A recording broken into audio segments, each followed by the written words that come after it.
Sallallahu Alaihi Wasallam. Beliau ketika meninggalkan kota Makkah berumur 53 tahun, bisa dibayangkan menempuh jarak yang kurang lebih 450 km dengan mengendarai onta. Subhanallah.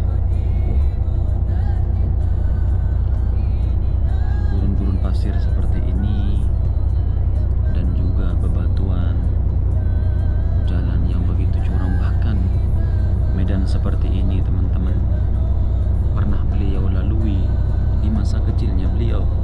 Subhanallah, ketika berziarah ke makam ayahandanya,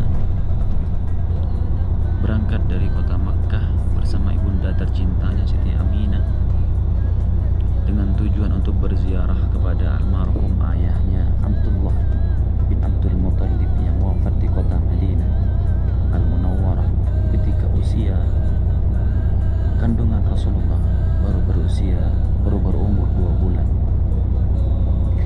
Lalu di tengah perjalanan Rasul bersama ibundanya pun sakit, dan di tengah perjalanan tersebut di desa Abwa, di perkampungan Abwa, Rasulullah Shallallahu Alaihi Wasallam harus kehilangan kembali orang tuanya, harus kehilangan kembali ibunda tercintanya.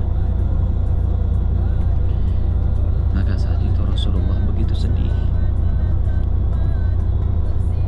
Muhammad kecil itu menangis ketika melihat ibundanya dikuburkan. Muhammad kecil itu menggali tanah yang menimbun ibunda tercintanya, seolah-olah Rasulullah ingin mengajak ibundanya kembali ke Makkah. Subhanallah. Alhamdulillah, kami kemarin sudah berziarah ke makam ibunda Rasulullah Sallallahu Alaihi Wasallam, dan makamnya pun begitu miris, ya, berada di atas sebuah bukit, dan di situ diberi pertanda dengan oli-oli, entah itu disengaja dibuang oli atau memang sengaja oleh orang-orang ditumpahkan oli agar makamnya itu tidak hilang, mungkin seperti itu. Saya sih beranggapan seperti itu, karena kalau cuman sengaja ditumpahkan oli, orang kalau emang dijadikan tempat pembuangan oli memang rasanya kurang ini, karena itu tempatnya di atas bukit, jadi orang nggak mungkin kalau cuma ingin membuang oli harus naik ke atas bukit. Tapi husnuzon saya memang itu tempat disirami oli agar menjadi pertanda bahwa itu adalah makam ibunda Rasulullah Sallallahu Alaihi Wasallam, dan memang dari situlah kita bisa mengenali bukit daripada ibunda Rasulullah Sallallahu Alaihi Wasallam. Nah, yang ingin saya tekankan, ingin kita ambil pelajaran teman-teman, ini ya, gurun-gurun seperti ini medan yang ditempuh oleh Rasulullah Sallallahu Alaihi Wasallam. Ini perjalanan saya menuju kota Madinah kurang lebih 88 km lagi. 88 km lagi. Dan medan seperti ini juga pernah ditempuh oleh Sayyidina Ali dengan berjalan kaki, teman-teman. Bayangkan ya, Sayyidina Ali melewati gurun-gurun seperti ini, bebatuan terjal dari kota Makkah Al-Mukarramah menuju ke Kuba, bertemu dengan Rasulullah. Karena kan Sayyidina Ali ketika Rasulullah hijrah ke kota Madinah itu, ketika Sayyidina Ali Rasulullah hijrah ke kota Madinah, Sayyidina Ali itu tidak ikut dengan Rasulullah. Sayyidina Ali tidak ikut dengan Rasulullah, tapi Sayyidina Ali menggantikan tempat tidur Rasulullah. Ini mungkin teman-teman kalau mendengar cerita Rasulullah ketika hendak akan hijrah ke kota Madinah lalu dikepung oleh orang-orang kafir Quraisy, itu pasti akan tahu alur cerita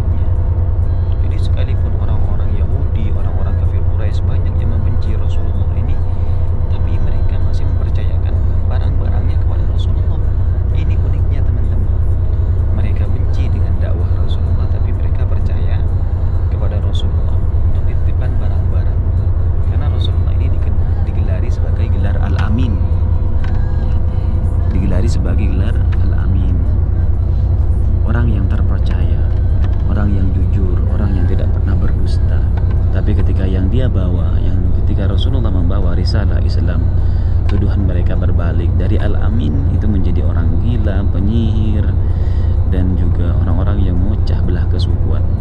Memang seperti itulah orang-orang sekarang, juga ulama-ulama yang mengatakan yang hak. Ketika mereka bisa diajak kompromi, para ulama bisa diajak kompromi dengan fatwa-fatwanya, mereka sanjung. Tapi ketika ada ulama yang teguh, yang asyidda'u 'alal kuffar, ketika mereka tegas terhadap orang-orang kafir dan juga tegas terhadap orang-orang yang membenci Islam, terhadap penista agama, maka ulama itu mereka caci maki, ulama itu mereka hina.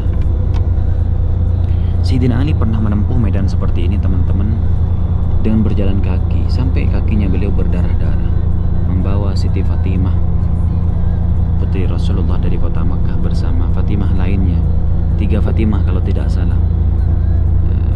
Fatimah binti Rasulullah, Fatimah siapa saya lupa duanya, yang jelas kalau tidak salah ada 3 Fatimah di situ. Dibawa oleh Sayyidina Ali ke kota Madinah untuk menyusul Rasulullah SAW. Jadi kalau ada teman-teman yang melaksanakan ibadah umroh, melakukan perjalanan dari Makkah menuju Madinah, atau dari Madinah berihram menuju Makkah, rasanya sudah pegel punggung, rasanya sudah capek, kaki sudah gemetaran, paha-paha juga sudah kaku ya. Kita harus kembalikan lagi kepada perjalanan Rasulullah. Seperti apa perjalanan Rasulullah? Rasulullah tanpa AC, ya, tidak ada AC di dalamnya seperti kita sekarang dari Madinah ke Makkah, dari Makkah ke Madinah tinggal duduk enak tidur pakai AC ya. Maka seperti itulah kita harus kembalikan lagi kepada Rasulullah Sallallahu Alaihi Wasallam. Nah teman-teman, semoga video ini bermanfaat atau paling tidak mengingatkan kembali kepada perjalanan Rasulullah Sallallahu Alaihi Wasallam, sehingga kita bisa lebih cinta lagi